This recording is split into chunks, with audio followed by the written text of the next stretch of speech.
அந்த காலமா இந்த காலமா என்ற தலைப்பில் என்னுள் எழுந்த ஒரு கற்பனையை உங்களுடன் பகிர்ந்து கொள்கின்றேன். காலம் என்பது பன்னெடு காலமாக பேசப்பட்டு வரும் ஒரு நிகழ்வு பற்றி சொல்லும் செய்தியே காலமாகும். ஒவ்வொரு நிகழ்வையும் பதித்து வைப்பதிலேயே இங்கு காலம் என்று ஏடுகளும் கவிஞர்களும் குறிப்பிட்டு உள்ளனர். பக்கத்தில் வாழும் போது ஒரு நிகழ்வு நடந்தாலும் அதை அப்போ புரிந்து வாழாமல் பிற்காலத்தில் புரிந்து அந்த நிகழ்வை அந்த காலம் என்று பேசப்படும் உலகம்தாம் இது. வாழ்க்கைக்கு மட்டும் நாம் காலத்தை பேசுவதில்லை. நாம் பயன்படுத்திய மாட்டு வண்டியில் இருந்து இக்காலத்தில் பயன்படுத்தப்படும்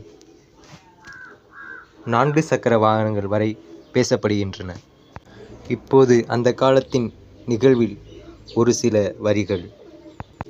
முப்பாட்டன் காலம் நடப்பதை மட்டும் வைத்து பல கணிக்க முடியாத செயலையும் கண்ட காலம் தான் நம் முப்பாட்டன் காலம்.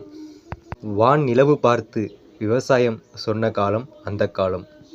அந்த காலத்தில் கல்வி பயிலவில்லை, ஆனால் அனைத்தும் சரியாக கணிக்கப்பட்டது, சரியான முறையில் கையாளப்பட்டது. முப்பாட்டன் காலத்தில் எப்படிப்பட்ட பிணியும் செடி இலையில் மருந்து இருந்தது, அந்த பிணிக்கு முடிவும் இருந்தது. அந்த காலத்தில் பக்கத்து வீட்டின் இன்பமும் துன்பமும் நமக்கும் என்று பங்கிட்டு வாழ்ந்த காலம் அந்த காலம். அந்த காலத்தில் பிறர் நலனும் வாழ்வும் அனைவருக்கும் ஒன்று என வாழ்ந்தவர்கள் அந்த காலத்தில். அனைவரும் உறவாக வாழ்ந்த காலம்தான் அந்த காலம். இந்த காலத்தை பற்றி ஒரு சில குறிப்புகள். இந்த காலத்தில் அனைத்தையும் நாமே இயந்திரம் மூலம் கணிக்கின்றோம். தீமைகளை பற்றி கூறுகிறோம், ஆனால் நாம் அதனை கடைபிடிப்பதில்லை. எந்த ரசாயன உரம் இட்டால் நல்ல விவசாயம் செய்யலாம் என்று பேசி வருகிறோம். இந்த காலத்தில் அனைத்தும் சரியான முறையில் கணிக்கப்படுகிறது, எவையும் நாம் நடைமுறையில் எடுத்துக்கொள்ளவில்லை.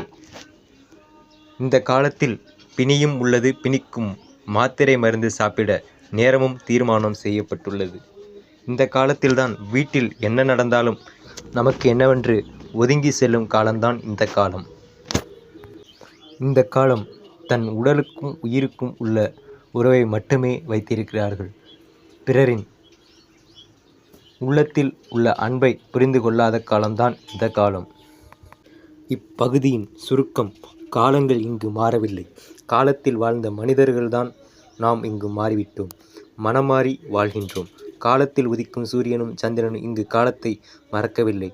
நாம் தான். மனதும் என்னும் ஒரு உறவு நம்மிடையே உள்ளது, அதற்கு உயிரும் உள்ளது.